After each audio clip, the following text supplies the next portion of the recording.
스펙주 주요 공시 살펴보도록 하겠습니다. 먼저 지난주 14일 상장인 4호 스펙주 상장이 있었는데요. 네, 보시는 것처럼 지금 현재 공모가도 지키지 못하고 있죠. 상장 당일에도 지금 좋은 흐름이 이제는 나타나지 않은 것으로 확인이 되죠. 2,400원 정도의 고점을 찍고 빠르게 떨어졌고, 저도 상장 당일 한 2,300원 후반대에 받은 물량 다 털고 2,000원 미만에서 다시 재매입을 했죠. 당분간 이어졌던 좋은 흐름이 이제는 스펙주들 더 이상 기대하기에는 조금 어려운 흐름이 상장인 4호 스펙을 시점으로 좀 이어지는 거 아닌가, 그렇게 생각이 좀 들고요. 사실 스펙주가 상장 당일 오버슈팅 한다는 게 말이 안 되죠. 어찌됐든 그 이상 현상이 쭉 이어져 왔다가 지금은 제자리를 찾아가는 모습입니다. 상장인 4호 이후에 이제 어떤 흐름이 이어질지 좀 궁금하고, 사실상 이 정도면 그동안 이상 현상으로 보였던 오버슈팅은 이제 마무리되는 거 아닌가 싶고요. 그리고 다음 주 일정입니다. 보시는 것처럼 신한 11호 스펙이 화요일, 수요일 청약이 있고, 이게 360억입니다.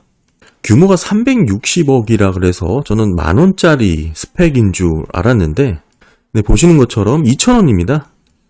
규모가 너무 크죠. 360억이면 사실 만원짜리로 가는 게 맞는데, 이제 만원짜리 인기가 글쎄요, 좀 많이 사그라들었다고 제가 말씀을 한번 드렸기도 했는데, 수량을 늘려서 360억짜리로 되게 크게 지금 모집을 하고 있습니다.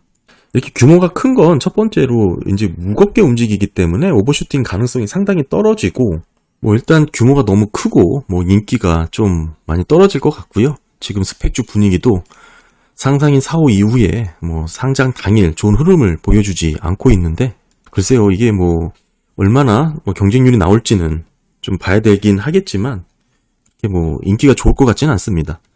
그리고 합병 상장하는 게 두 개 있죠. 신한 7호, 코어라인 소프트하고 하나금융 20호, 우듬지팜이 월화 합병 상장을 하고요. 합병 상장하는 날 주가 흐름이 상당히 좋습니다. 대체적으로 대부분 상한가 마감이 됐고요. 스펙 소멸 방식으로 그래서 합병된 사례가 있다면 결국 마지막 합병 상장하는 데까지 들고 계시는 것도 전략적인 측면에서는 나쁘지 않다, 그렇게 보여지고요. 다음 주는 HMC IB 6호 80억 규모. 이게 스펙 중에 이제 보통이죠. 360억. 너무 규모가 큽니다. 네, 그리고 17일자 기준으로 총 15개 합병 승인 대기 중인 스펙주가 있는데, 특별히 한국 11호하고 NH 스펙 24호가 합병 철회를 했습니다. 지난주에. 가장 오래되었던 스펙인데 승인 대기를 하고 가장 오래되었던 것이죠. 러셀 로보틱스랑 합병 철회가 됐고요.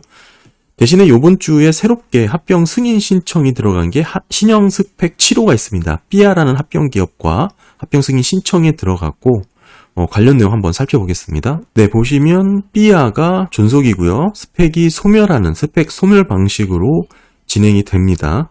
합병 비율은 1대 0.2571686이고요. 네, 그래서 관련 내용을 제가 정리를 했고, 합병 비율, 스펙주 전환사채까지 넣고 합병 기업. 그래서 주식수 총이 지금 보시는 것처럼 999만 주가 되고요.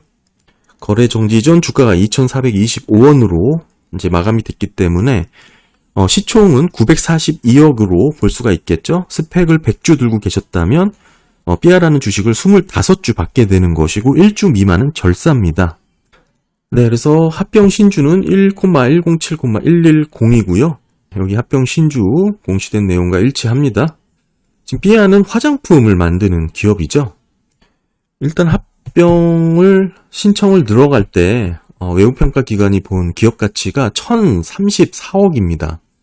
대체적으로 스펙주 합병이 진행될 때 기업 가치가 보통 그 정도 수준에서 좀 가늠을 해보시면 좋은데 1,000억이 좀 넘어가죠. 그렇다면 한 2,600원 정도, 2,700원 정도까지는 어느 정도 2,600원 정도까지, 2,650원 정도까지는 그래도 상승 여력을 받을 것 같고요.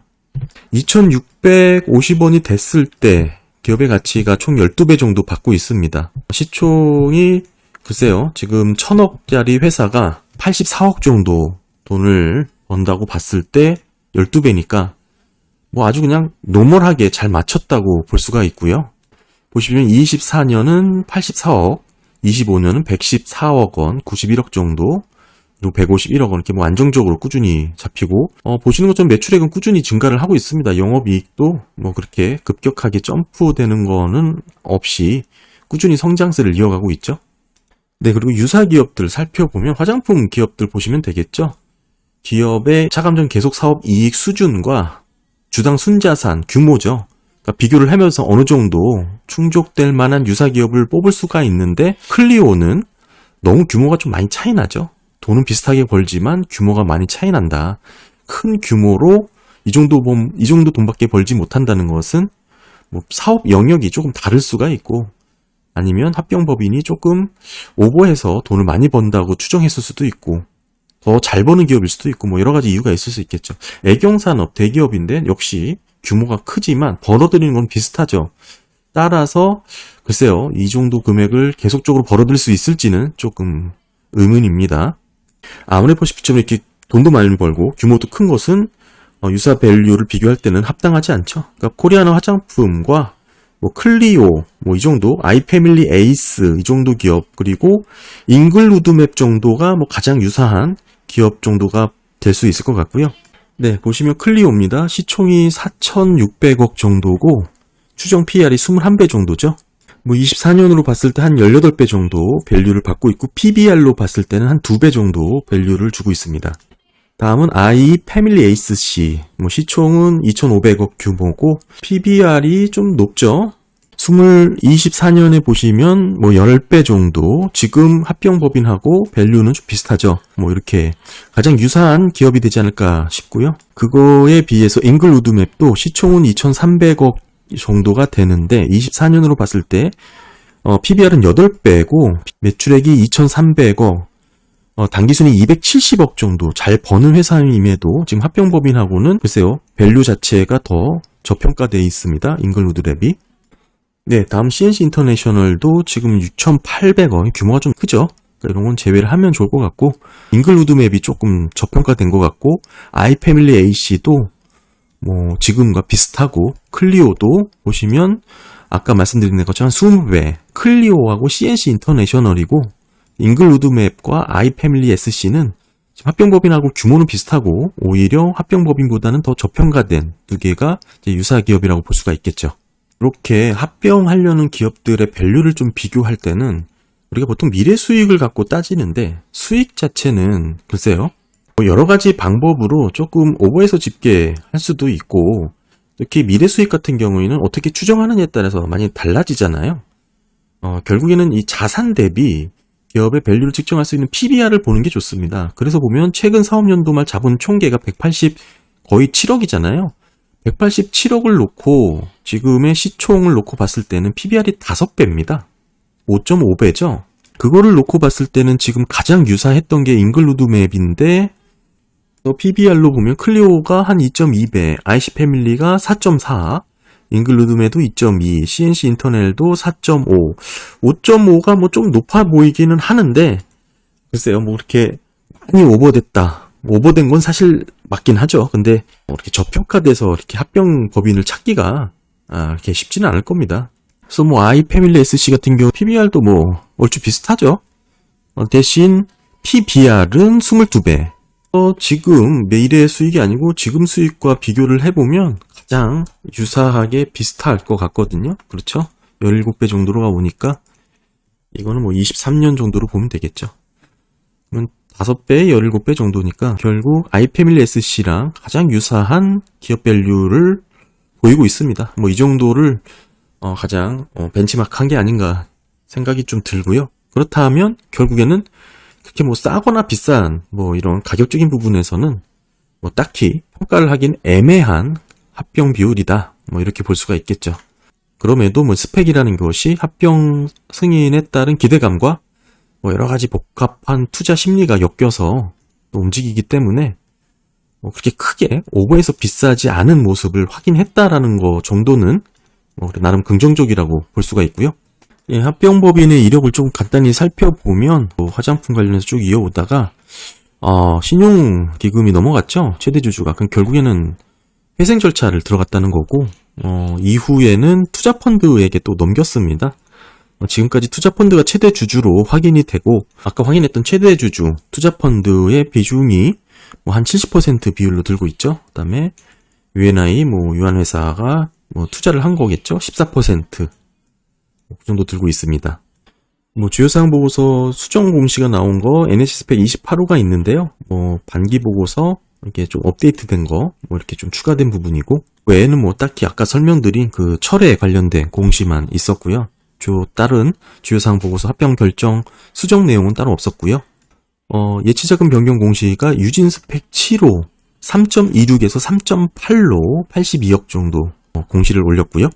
HMC 5호 스펙 이자율이 더 낮아졌습니다. 3.6에서 3%로 낮게 다시 예치자금 변경 공시가 떴습니다. HMC 5호 스펙 같은 경우에는 상장 폐지 사유가 발생을 했죠. 9월 12일부터 발생을 했고, 적립매매 7일간 13일부터 21일까지 진행이 되고요. 상장 폐지일은 9월 22일로 확인이 됩니다. 지분신고 내역 보시면 하나금융 21호 스펙이 세부 변동 내역 보시게 되면 장내 매도한 부분이 있죠. 꽤 많은 물량을 덜어냈습니다. 2130원 부근에서 좀 덜어냈고, 유진 스펙 8호의 신한투자증권도 비슷하게 좀 덜었습니다. 장내 매도를 해서 2083원에 55,000주 정도 좀 많은 물량을 덜어냈죠. 발을 빼는 듯한 느낌이 좀 있죠. 이 정도면 사실 손해를 본 금액도 꽤 있을 텐데, 쭉 보시게 되면 취득 단가랑 비교를 해보시면 이렇게 많은 물량을 이 정도 금액에서 처분을 했다는 거 일단 확인이 되고요. 네, 그리고 보시면 교보 12호 스펙도 신한투자증권이 5% 지분신고 변동이 생겼는데, 역시나 10만 주 정도 장내 매도를 했습니다. 가격도 딱히 이해가 되지 않을 정도의 가격이죠. 2,072원. 매수를 해도 현찮을 가격인데 적지 않은 물량을 좀 많이 덜어냈고, 네, 그리고 KBJ21호도 마찬가지입니다. 신한투자증권이 보시게 되면 쭉 장내 매수지만 요 위에 보면은 큰 금액이 장내 매도죠. 8월 2일에 14만 2천 주 정도, 2,032원에 그 이후에 산 거는 이거는 의미가 없죠. 5주, 20주 이거는 의미가 없고, 이게 굵직하게 팔아버렸는데 상당히 낮은 금액에서 팔았다는 거, 이거를 좀 유념을 해야 될 것 같고요. 네, 그리고 또 있죠. 하이 7호 스펙 신한은행이 또 보시는 것처럼 계속해서 매도한 부분 14만 주 정도 2061원에 이렇게 좀 처분한 것으로 확인이 됩니다. 네, 보시면 결국엔 신한투자증권, 신한은행 위주에서 나왔던 그런 흐름이고요.